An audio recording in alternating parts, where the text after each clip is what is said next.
Avant de plonger dans cette histoire incroyable, pensez à vous abonner à la chaîne et à activer la cloche. Ici, chaque récit a quelque chose à dire, et vous ne voudrez pas en manquer un seul. C'était un après-midi comme les autres dans une boutique chic de Manhattan. Les clients allaient et venaient, certains absorbés par leur téléphone, d'autres discutant à voix basse. Au comptoir se trouvait Aliyah, une jeune femme noire dans la vingtaine, vêtue d'une tenue professionnelle impeccable. Son sourire, chaleureux et assuré, illuminait son visage. Alors qu'elle aidait une cliente à choisir un produit, cette dernière, d'un ton condescendant, la scruta de haut en bas et lança. « Tu es trop noire pour ce travail. » Le temps sembla s'arrêter. Les clients autour se figèrent, les murmures naquirent.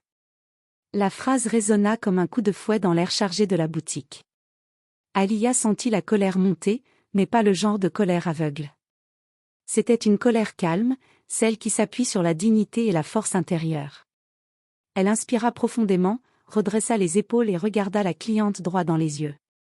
Sa voix était posée, mais chaque mot portait un poids indéniable. « Ma couleur n'est pas un défaut. C'est ma force.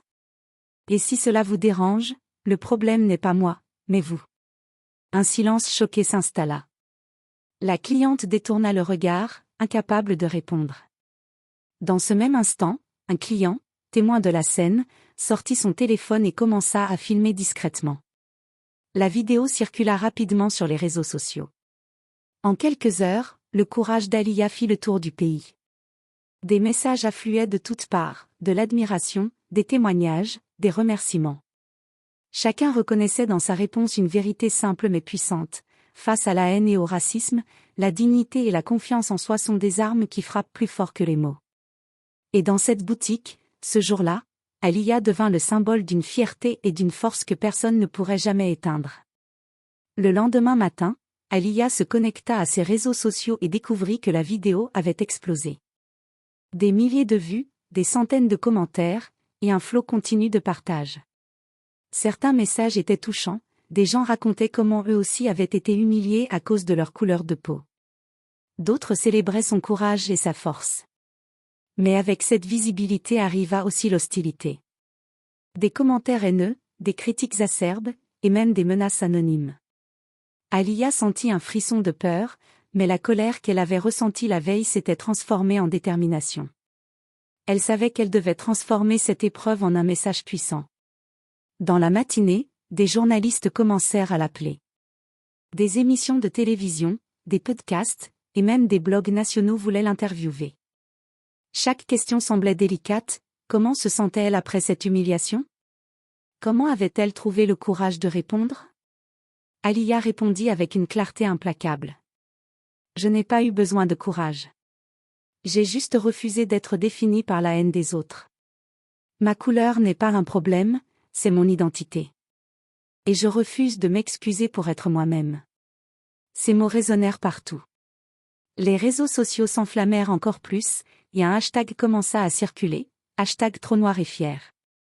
Des jeunes femmes et des jeunes hommes du pays entier partagèrent leurs propres histoires sous ce hashtag, créant un mouvement de solidarité inattendu. Mais derrière cette vague de soutien, Aliyah savait que tout ne serait pas simple. Les tensions raciales, les critiques, et ceux qui voulaient la discréditer étaient réels. Elle devait apprendre à naviguer dans cette visibilité soudaine, à transformer son expérience en force, et à montrer que répondre à la haine avec dignité pouvait changer le monde, même un peu. Quelques jours après que la vidéo soit devenue virale, Aliyah reçut un message inattendu, la cliente de la boutique voulait rencontrer celle qu'elle avait humiliée. L'invitation semblait à la fois intimidante et étrange, mais Aliyah accepta, déterminée à affronter la situation avec la même dignité qu'elle avait montrée dans la boutique. La rencontre eut lieu dans un petit café discret, loin des caméras et des regards curieux. La cliente, visiblement mal à l'aise, s'assit en face d'Aliyah, les mains tremblantes, évitant son regard. Je voulais m'excuser. Ce que j'ai dit était inacceptable, murmura-t-elle. Aliyah, le regard fixe, répondit calmement mais fermement. Vos excuses ne changent pas ce que vous avez dit. Mais elles peuvent montrer que vous êtes prête à réfléchir sur vous-même. Le silence s'installa, lourd et pesant. La cliente, sentant l'impact de ses mots et de sa propre honte, finit par poser une question qui trahit sa sincérité. Comment faites-vous pour rester si forte après ce que j'ai dit? Aliyah sourit légèrement, non par amusement, mais par une force tranquille. Parce que ma valeur ne dépend pas de ce que les autres pensent de moi. La couleur de ma peau est une fierté, pas un défaut. Chaque mot haineux que j'entends est une opportunité de montrer ma dignité et ma force. Ce moment fut un tournant. La cliente, émue et gênée, comprit qu'elle venait de rencontrer quelqu'un qui ne se laisserait jamais rabaisser par le racisme. Elle quitta le café silencieusement, laissant Aliyah seule, mais renforcée dans sa conviction, face à la haine, la dignité et la confiance en soi sont des armes plus puissantes que n'importe quelle insulte.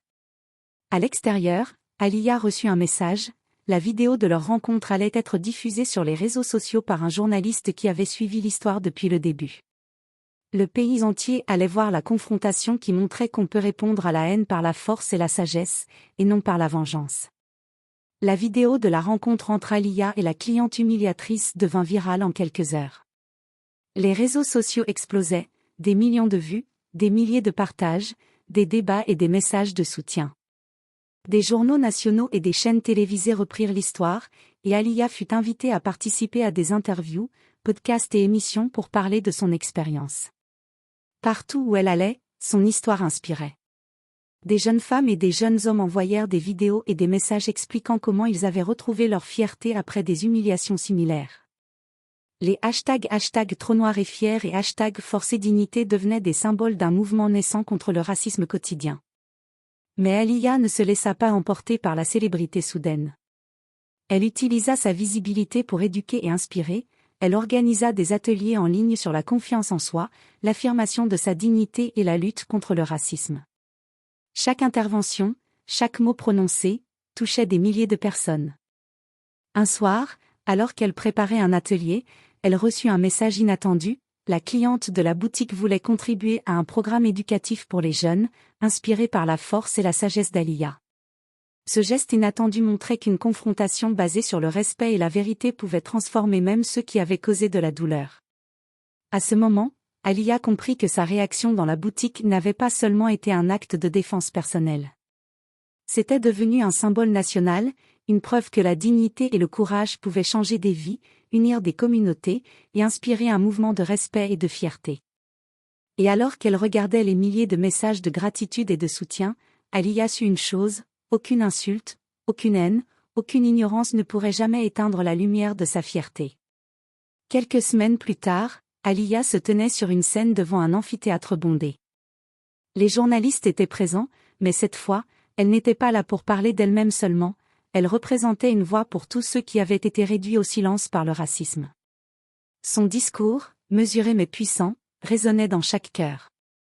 Nous vivons dans un monde où certains essaient de nous définir par la couleur de notre peau. Mais notre valeur ne se mesure pas à leurs préjugés.